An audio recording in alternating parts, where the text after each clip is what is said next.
Previously on the Lobby USA, our undercover reporter revealed tactics used against supporters of Palestinian equal rights. You have to show that they're racist hate groups and to consistently portray them that way. Tony is being recruited to work undercover for the lobby. It's a hostile environment and there's some risk involved. His assignment? To investigate people on a blacklist drawn up by a website called Canary Mission. It's an anonymous site. Nobody has any idea who's actually running this thing, and people have tried and looked into it. In the third of a four-part series, personal attacks, smears on anonymous websites, how sections of the pro-Israel lobby use unscrupulous means to discredit supporters of Palestinian civil rights.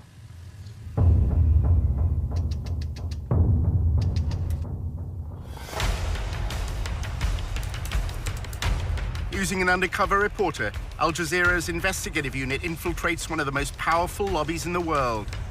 Getting $38 billion in security aid to Israel matters, which is what AIPAC is doing. We examine how the lobby, led by AIPAC, the American Israel Public Affairs Committee, has secured unwavering support in Congress.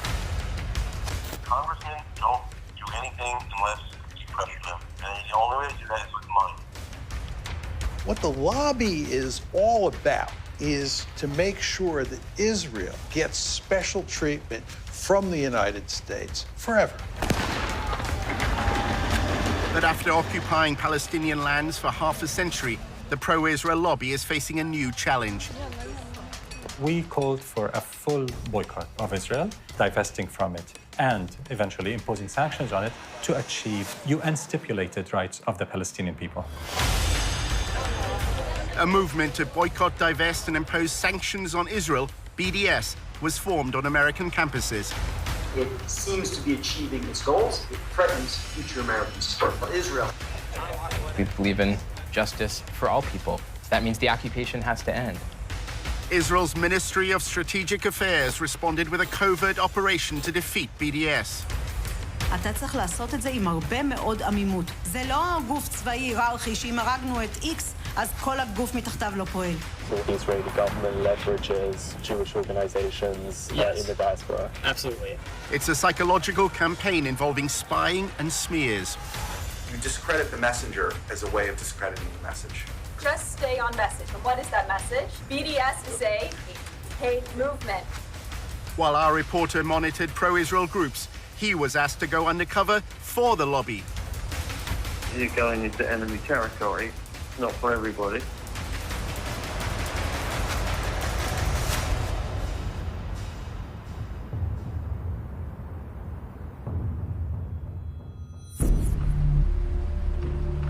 During his summer in Washington, Tony investigated how the lobby is responding to the growing support for BDS among students. AIPAC has an established network across high schools and universities and is also part of the wider campus coalition against BDS.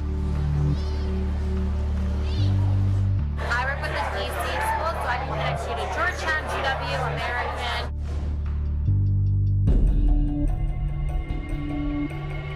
I think that you would really benefit from a conversation with the Israel on Campus Coalition. They also coordinate a lot between organizations. So like AIPAC, we focus on political. We have one very specific, very effective angle for combating BDS, but the ICC pools resources from all of the campus organizations so that like they're tapped in on all angles. The Israel on Campus Coalition is a coordinating group at the front line of the battle against BDS. We built up this massive national political campaign to crush them and to fight back and to fight fire with fire.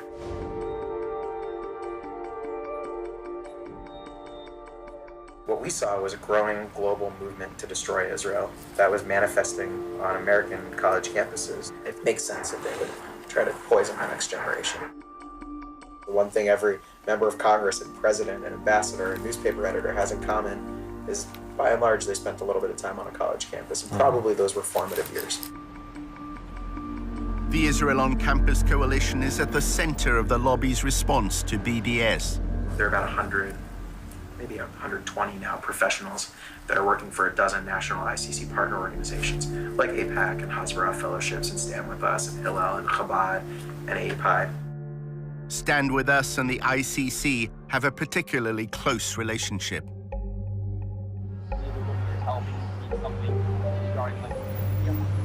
The Israel on Campus Coalition, they really oversee like the whole movement. They're sort of the ones that like have the bird's eye view.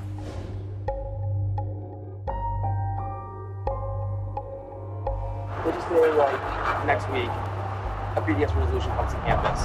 So the ICC will be the ones, they'll organize a conference call with all the partners.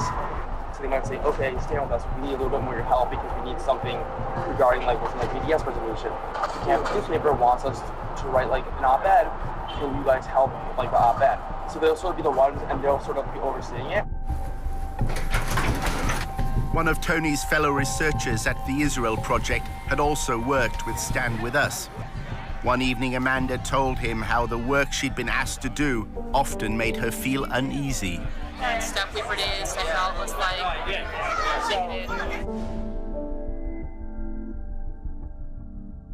it would be like pictures of Palestinian kids with a knife.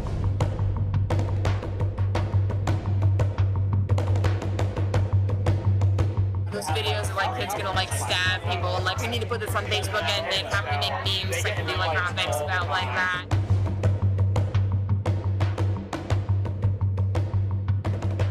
It was in everything. It was in like presentations on Palestinian terrorism that we did for college students and high school students. And it was like on our Facebook pages.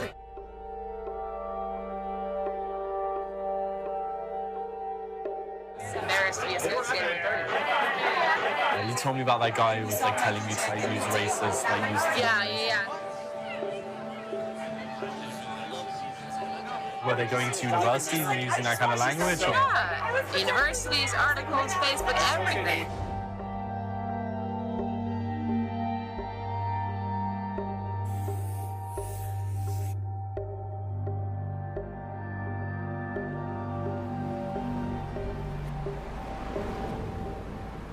At the Israel Project's offices, Amanda confided further in Tony. Her boss at Stand With Us instructed her to call BDS a racist hate group as often as possible, she said, because it polls well. Stand With Us also had what she described as a covert group which would slander people as anti-Semites. It made her feel uncomfortable. Amanda recalled how Stand With Us was involved at her university. Students who criticized Israel's treatment of Palestinians were routinely accused of anti-Semitism. The pro-Israel side would say things like, it's anti-Semitic. Say things like, why are they targeting Israel and not other Arab countries? You know, like, look at all this bad stuff happening to other places. And, you know, and Israel is like a democracy. Like, they would just say all this stuff that was like so irrelevant. Do you think that there have been well-intentioned activists on American campuses who have found themselves in very difficult situations because these pro-Israel groups have tarnished them as anti-Semites? Oh, absolutely.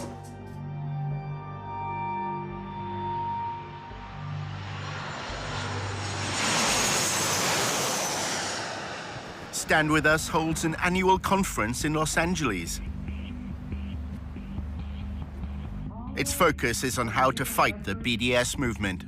To reveal the true nature of BDS, a venomous, deceitful, anti-peace, anti-coexistence movement that will settle for nothing short of the annihilation of the Jewish state.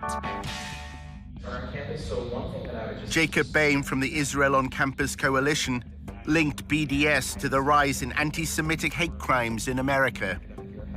Anti-Semitism is increasing in general, right? In the same way that we're seeing anti-Semitism increase in the community, we're seeing these awful, terrifying desecrations of Jewish cemeteries. Campus is no exception.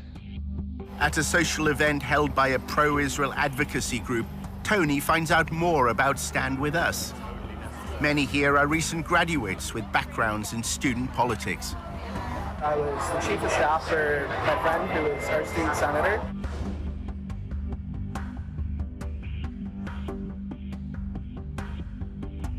We had Stand With Us write some checks, but we didn't let them put their logo on it. It's just our names on the logo.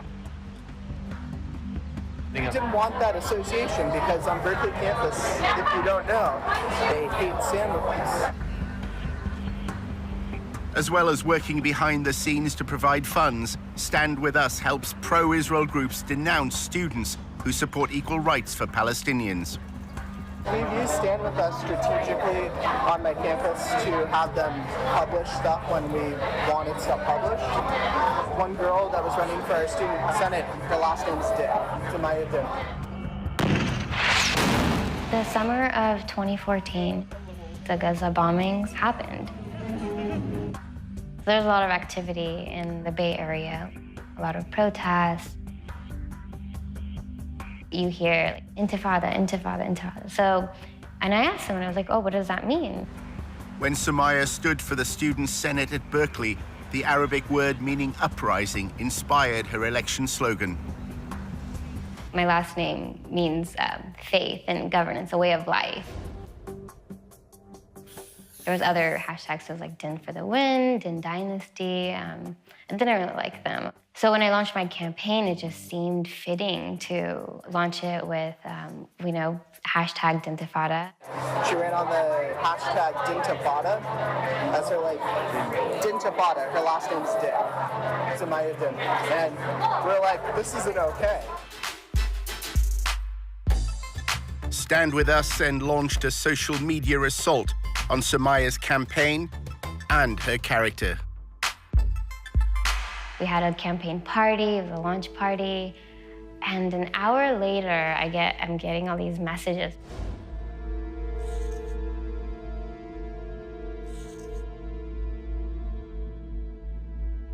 We had Stand With Us attack this girl in an article, at least on their Facebook, right? They shared the screenshots and stuff and talked about, like, this isn't okay.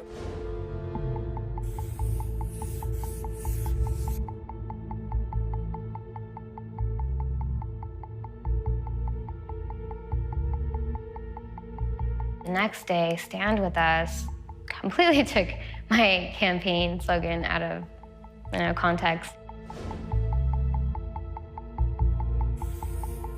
It's just an Arabic word, meaning uprising. And they redefined it to then serve their own purpose.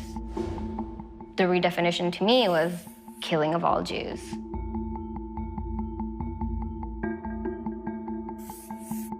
Samaya received a barrage of abuse on social media.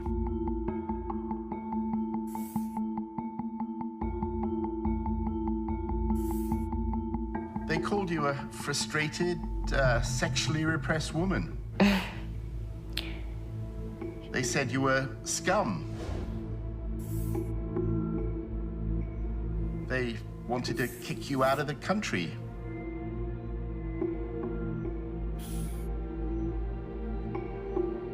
How hard was all that to deal with? Yeah, I distanced myself from that. I would go out and I would be walking on campus. Everyone would be looking at me. I felt like I needed to hide.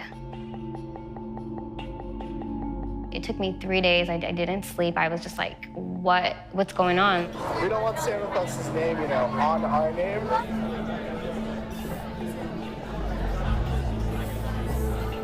They have all sorts of followers, and some of those people are a little crazy.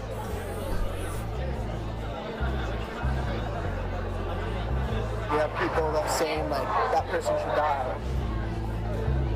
This girl was getting death threats. People are like, she's a terrorist, blah, blah, blah.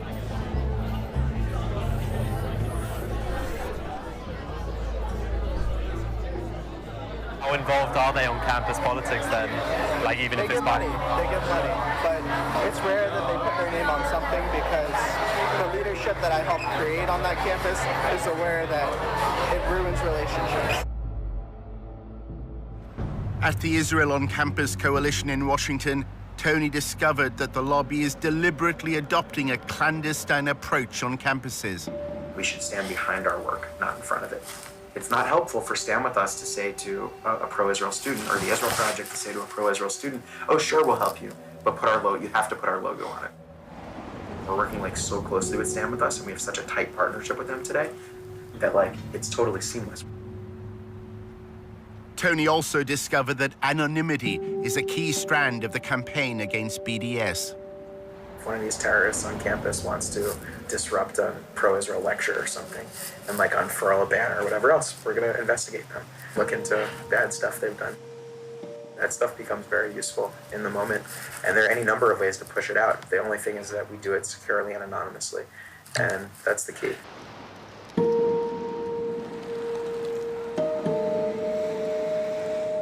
It was a Sunday.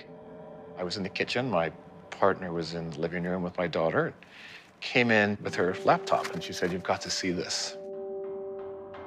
Bill Mullen has been a campaigner for the BDS movement for years.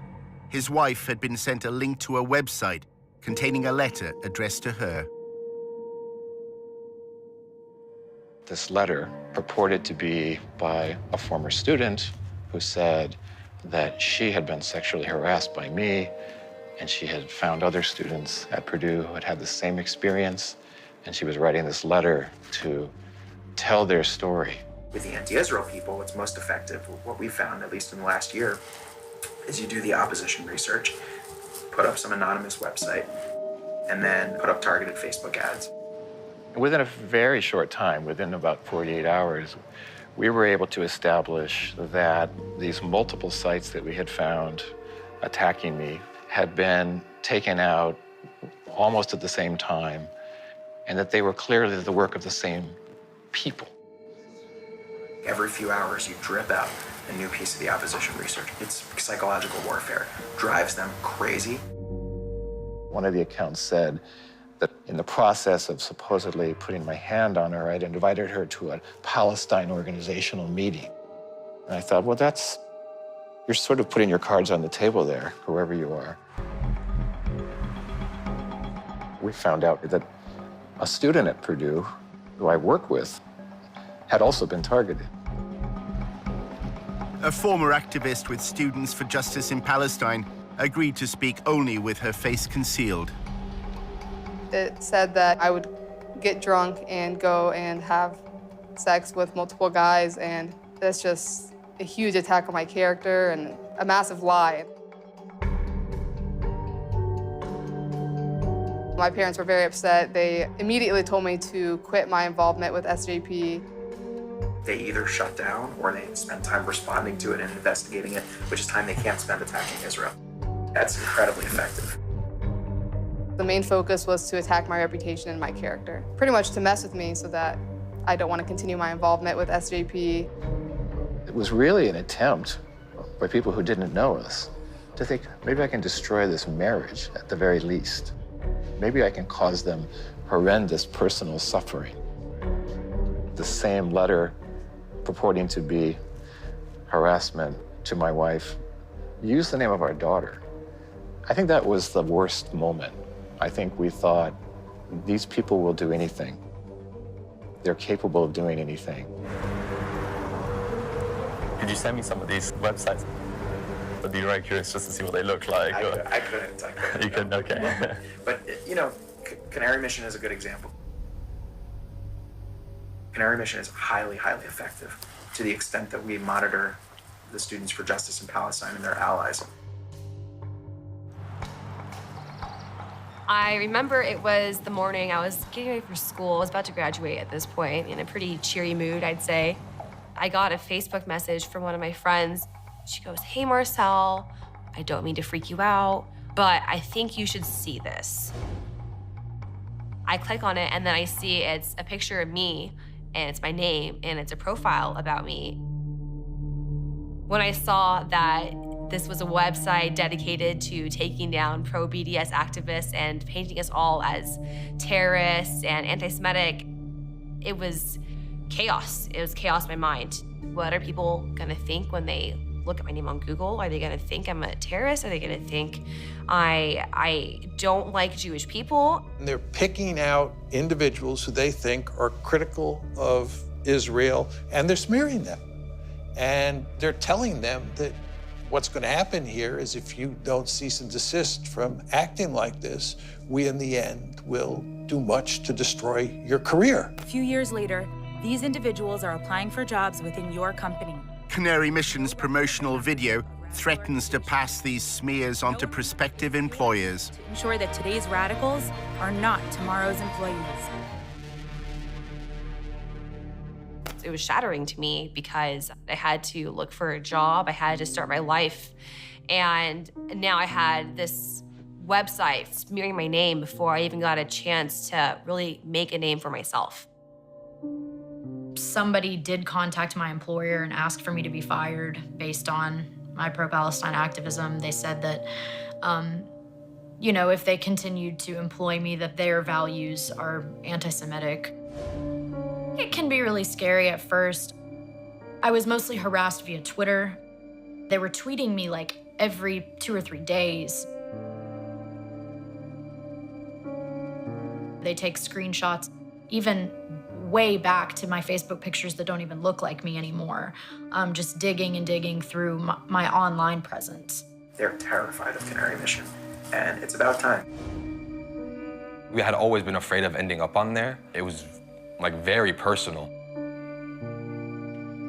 They see us as such a threat that they have to kind of twist and turn and delve into our personal lives. As if they were trying to scare us into stopping our work. Their Twitter campaign is relentless. Every picture that I post on Facebook, it goes onto one of their websites with every tweet that I put in. Every hashtag I post on Instagram, it goes into one of their files.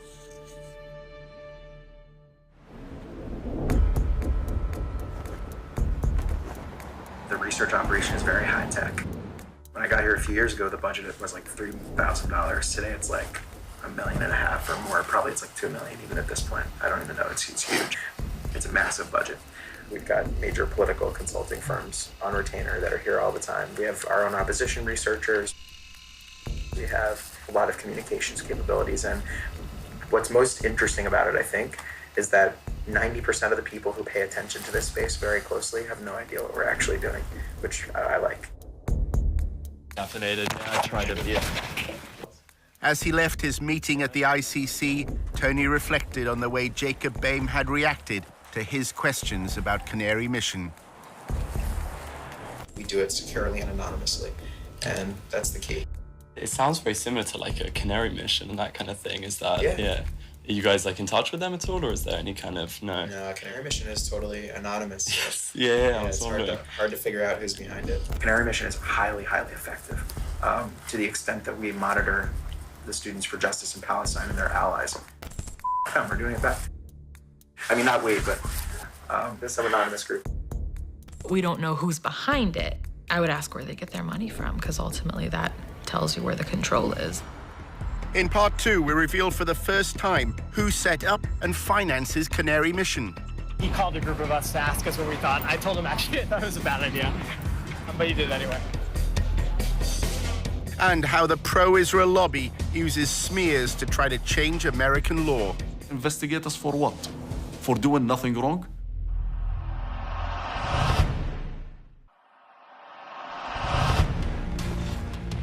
In part 1, how anonymous websites smear supporters of the BDS movement.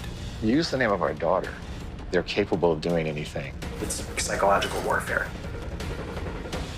Drives them crazy. Not saying partnership, but I think it's that serious. Our undercover reporter, Tony, is having a coffee with Eric, his boss at the Israel Project.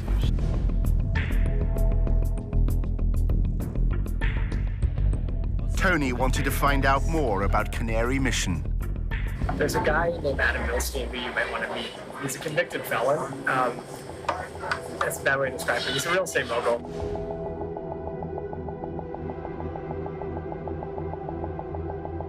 When I was working with him when I was at APAC, I was literally emailing back and forth with him while he was in jail. but he's loaded. I mean, he's close to $500,000.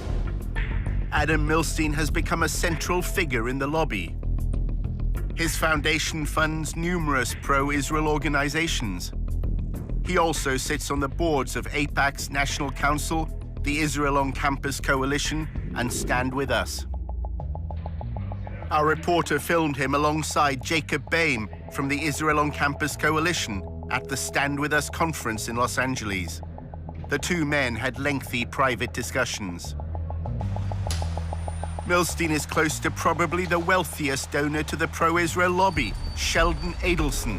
Adelson's money helped Milstein expand the Israeli-American Council into a major new force within the lobby.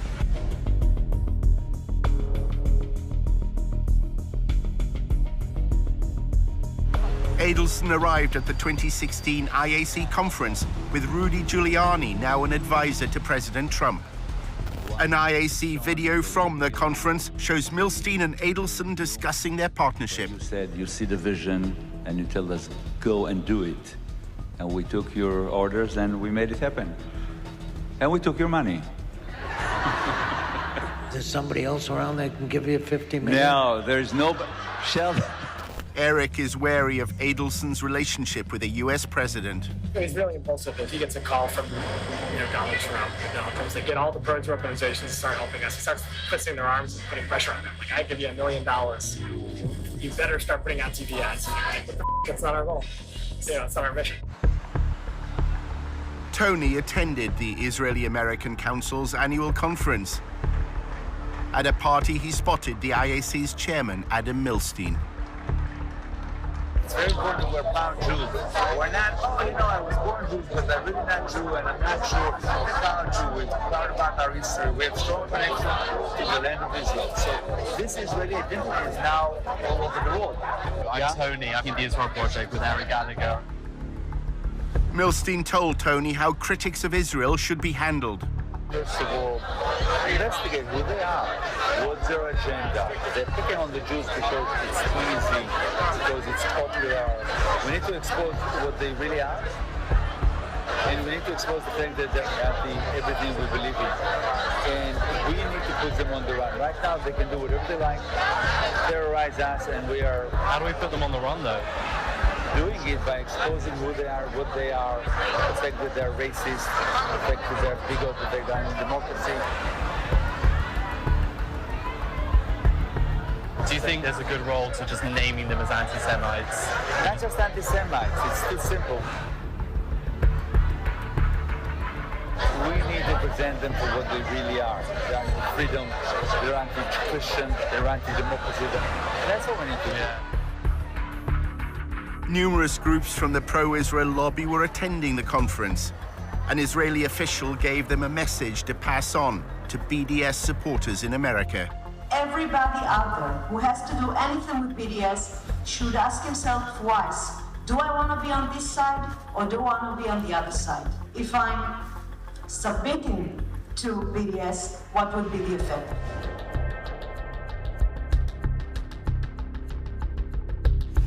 We've got the budget. We can bring things to the table that are quite different. In episode 1 of The Lobby USA, Tony discovered that the Israeli government has launched a covert campaign to gather information on American citizens. We have 3 different sub-campaigns: data gathering, working on activist organization, money trail. The Israeli official named one organization that was a partner in its covert campaign, the Foundation for Defense of Democracies, or FDD. This is something that only a country with its resources can do the best. We have FDD. We have others working on this. She names the Foundation for the Defense of Democracy as an agent for this foreign government going after American citizens. I mean, that quote is a smoking gun. Yeah. Sorry, are you Jonathan? Hey, I'm Tony. Hi. I met up with Benny Weinstein. Jonathan Shanzer works for the FDD. He produces research on the financing of armed groups. Yeah, I'm very interested in getting involved in BDS activity and stuff like that. Hopefully anti-BDS. If you had on tape a senior Russian or Iranian or even Canadian official saying that they were running covert operations to spy on Americans and using an organization like the Foundation for Defense of Democracies as a front group, I think it would be a bombshell. Shanzo was invited to talk at the training workshops that Tony attended. Think tanks are the folks that used to work in government, have PhDs, and decided not to become professors. In the Middle Eastern Studies field, academics have failed, and that's why people like me are considered useful, at least to some. To call it the Foundation for the Defense of Democracies is a misnomer. It's the Foundation for the Defense of Israel. When you strip away all the layers of the onion and you look at what you really have, what you have is a foundation that is dedicated to one goal, and that is defending Israel at every turn. The FDD's mission has been to associate students who support BDS through links to charities and pressure groups, ultimately to Hamas, which governs the besieged territory of Gaza. We found out that there was a coordinator who was being paid to make sure that the activists from a certain group called SJP, Students for Justice in Palestine, who was working with all the different SJP chapters around the country to make sure that they all have the same message. So we said, wait a minute, who are these people? That kind of sounds like a little bit like a network. We took a little bit of a deeper dive, and we found out that there was one organization that was, in fact, the mothership. Shanza's mothership is a group called American Muslims for Palestine. Here's the remarkable thing, is that this organization has employees that used to work for Hamas charities here in the United States. Many employees, as a matter of fact, that used to work for the Holy Land Foundation. Does that name ring a bell to anyone? The Holy Land Foundation was the largest Islamic charity in the United States. In the aftermath of 9/11, the government accused it of funding terrorism. With this action, we go beyond the Al-Qaeda network to target groups whose violent actions are designed to destroy the Middle East peace process. Hamas emerged as a resistance movement, challenging Israel's occupation of Palestinian land. The United States lists it as a foreign terrorist organization. 5 members of the Holy Land Foundation were later convicted of sending money to Hamas. Almost 90% of all those Arab and Muslims that were targeted in the United States post 9/11 were targeted because of their engagement with the Palestine issue. They had nothing to do with being members of Al-Qaeda, have no relationship whatsoever to what's so-called transnational terrorism. There's been a very strong trend from Israel and its advocates since the September 11, 2001 attacks to portray Israel as part of a civilizational war where Israel is on the Western side and Israel's critics are on the side of the terrorists. According to reports in Israeli newspapers in 2008, Prime Minister Netanyahu said 9/11 had been good for Israel. The attacks had swung American public opinion in its favor. It's not surprising, one of the largest cases that we had in this country was the shutting down of the Holy Land Foundation. If you look at all those that were targeted in relations to the Palestine-Israel conflict and their engagement politically. Turns out there are 3 individuals currently working for what we'll call a mothership that used to work for the Holy Land Foundation. 3 former volunteers at the Holy Land Foundation are now involved with American Muslims for Palestine. None of these individuals has been accused of any wrongdoing in the United States. So I'm thinking, okay, terror financiers. I used to do this for a living. I used to work for the Treasury Department tracking terrorist money. I know these guys. What's going on here? We have no affiliation with any foreign organization. We don't receive money from overseas. And this mothership organization is a very small organization. But the pro-Israel advocacy class heard another message. Was that the primary driver of the BDS movement in America is all populated by people who are former Hamas charity employees. This is not a grassroots organization. This is not a grassroots movement. It is being coordinated by very bad people, and it needs to be made known. Think tanks like the FDD play an important role for Israel in the media. Their selective use of evidence is often presented as legitimate academic research. They try to educate people to understand that Israel is effectively a Western liberal democracy in the sea of terrorist states, which is the Arab world. The other goal is to intimidate and to smear people. Shanzer is invited by pro-Israel congressmen to provide evidence before subcommittees on terrorism in the Middle East. He uses them to insinuate that prominent activists for Palestinian equal rights are linked to armed groups. AMP's founder and president, Hatem Bazian, was one of two featured speakers at a 2004 fundraising dinner in California. Incidentally, the other speaker at this dinner was Mohammed Al-Mazain, who is currently in jail for his role in the Holy Land Foundation and for providing financial support to Hamas. When you enter it into the congressional record, now people are begin to think that there's some legitimacy to it. So this dumping of utter nonsense and garbage into the congressional record, into a legitimate hearing, will have an effect down the line. There's also Osama Abu Ershad. He is currently the National Coordinator and Policy Director for AMP. Mr. Abu Ershad also runs a pro-Hamas newspaper in Virginia. They made Palestine as a front on the war on terrorism. It was Al-Qaeda that attacked the United States. It wasn't Hamas or any Palestinian organization. It was Al-Qaeda. I should note here that our open source research did not indicate that AMP or any of these individuals are currently involved in illegal activity. He himself, in his testimony in Congress, he says, we have no evidence of any wrongdoing by this organization, but still you have to investigate them.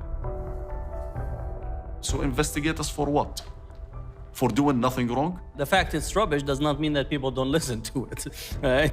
Shanzer's allegations that American students are somehow connected to armed groups in the Middle East has become part of the lobby's attempt to demonize BDS. Organizations that have spread throughout the world via a network of carefully constructed proxies.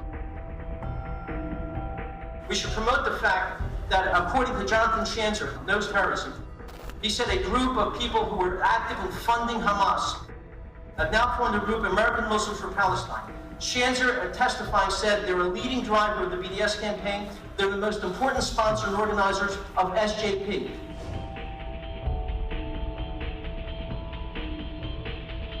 We have to make it clear in every way possible that they are being funded and trained by vicious lovers of Hamas. Hello there. Hi. Hi everyone, how's it going? Tony spoke again to his contacts at the Allgemeine newspaper. They want him to go undercover at a rally supporting BDS.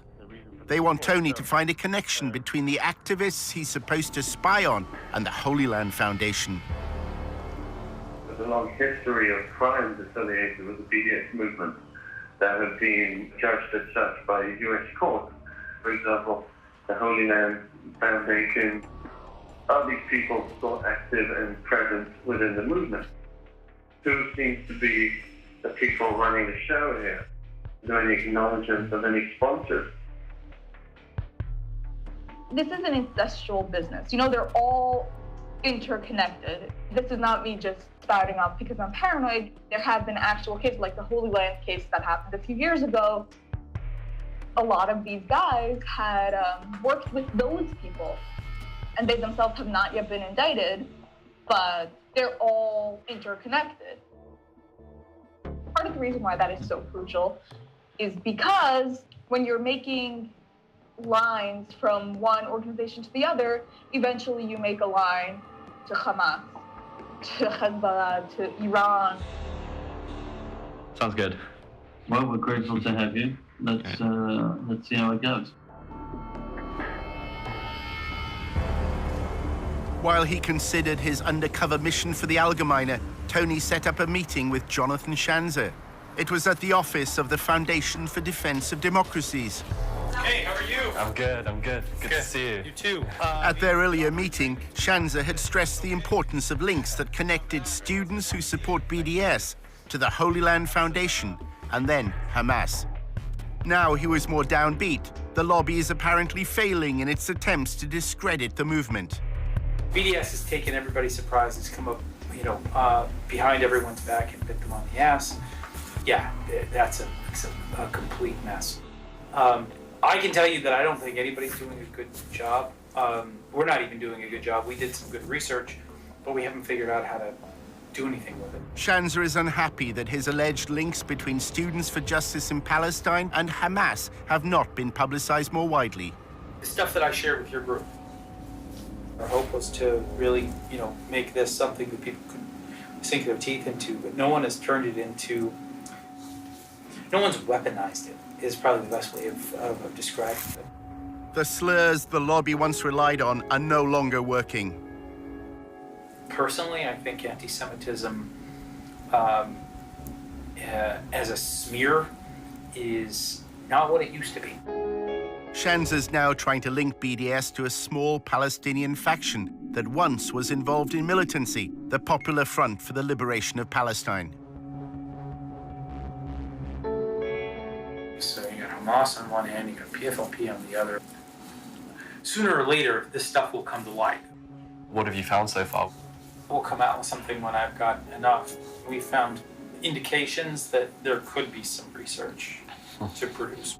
Their strategy is to fill the pipeline of as much research and information that creates what I consider to be is the civil society assassination of Arab Muslim Palestinians in such a way that they will not have an entry into the debate. Schanzer claims he's found yet another means of discrediting the BDS movement, this time connecting it to the Muslim Brotherhood. The problem is the Muslim Brotherhood's not an illegal organization in the United States. So you can say that that's bad, but if there's no legal link, there's no, there's no law enforcement angle on any level, then it becomes really hard to win. The Muslim Brotherhood is a loose international movement which endorses the political expression of Islamic values. Congress is now considering designating it as a terrorist organization. They are moving right now with a bill to try to ban the Muslim Brotherhood movement. So the strategy that is being deployed, which is create the demonization, filling the garbage can with as much material as possible, especially from a Congress and Senate. We've been dealing with the radical Islam from the Islamic Republic since 1979, the Muslim Brotherhood since the 1920s. You've got the Islamic State, you've got the Islamic Republic.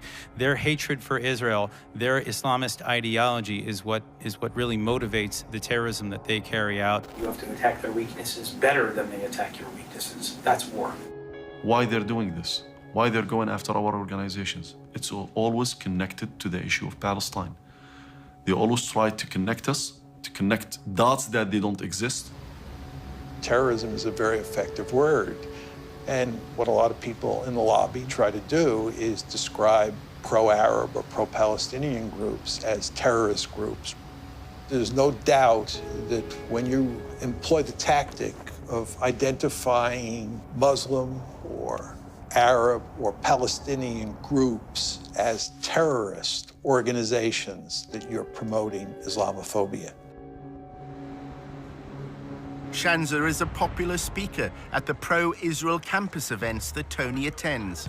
Hey, how are you? Good to see you. You too. Welcome. A panel discussion at George Mason University is an opportunity to promote the FDD's research to a friendly audience. My organization, FDD, earlier this year concluded a deep dive study into the fiscal and corporate sponsors of BDS, and we found several troubling connections to the Palestinian terrorist group Hamas, an Islamist supremacist organization that seeks nothing less than the annihilation of the state of Israel. I recently published research just this week showing that BDS groups get help from other Palestinian terrorist organizations like the Popular Front for Liberation of Palestine. The problem is that most students don't know who is behind BDS, and most Americans don't know. And this is why BDS is gaining traction. AMP is the de facto national leadership of Students for Justice in Palestine.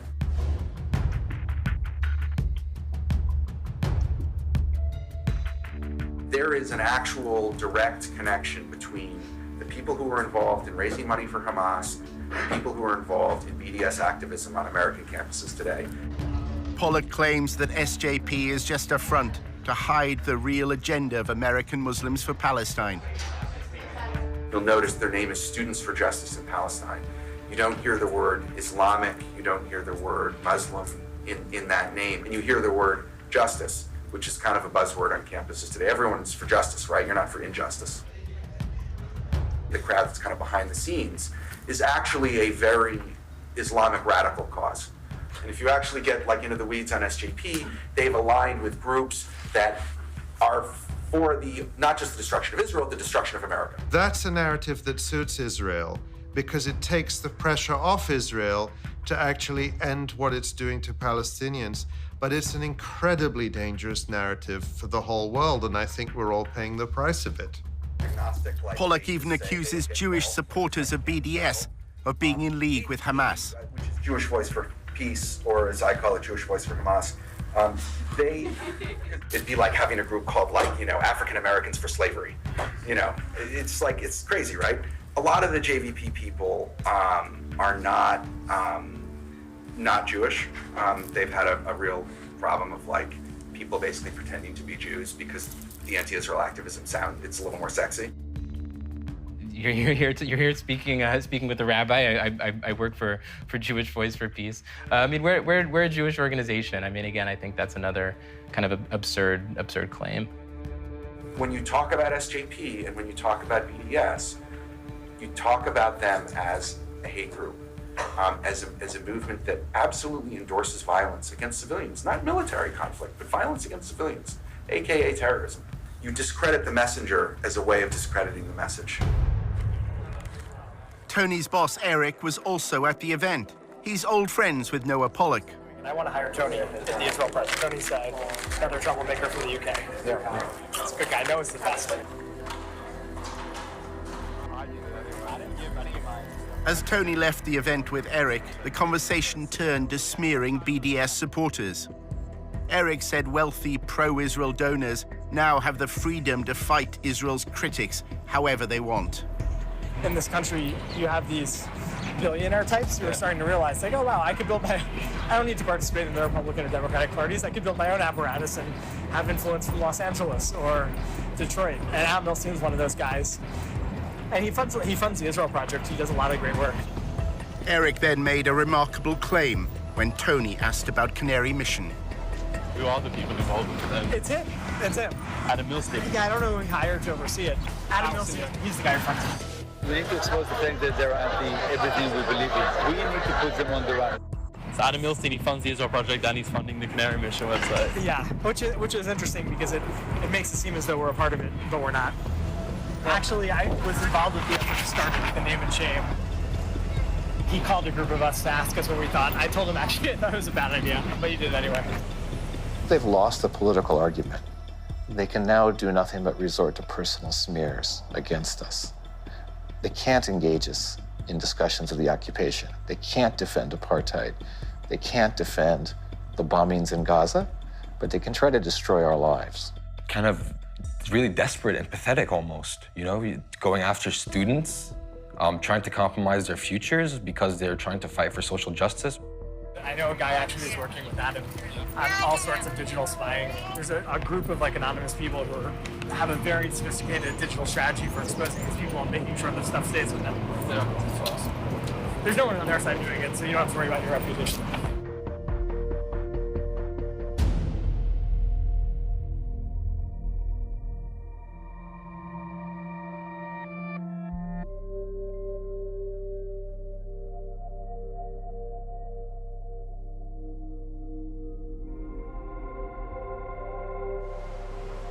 In episode 4, how the pro-Israel lobby is fighting the public relations war. the activism has to be like very provocative and attention-getting and just like total like no given. And how the Israel Project is laying the ground for a future conflict with Hezbollah. We have to be ready because that war will be won and lost. The court of public opinion, not the battlefield.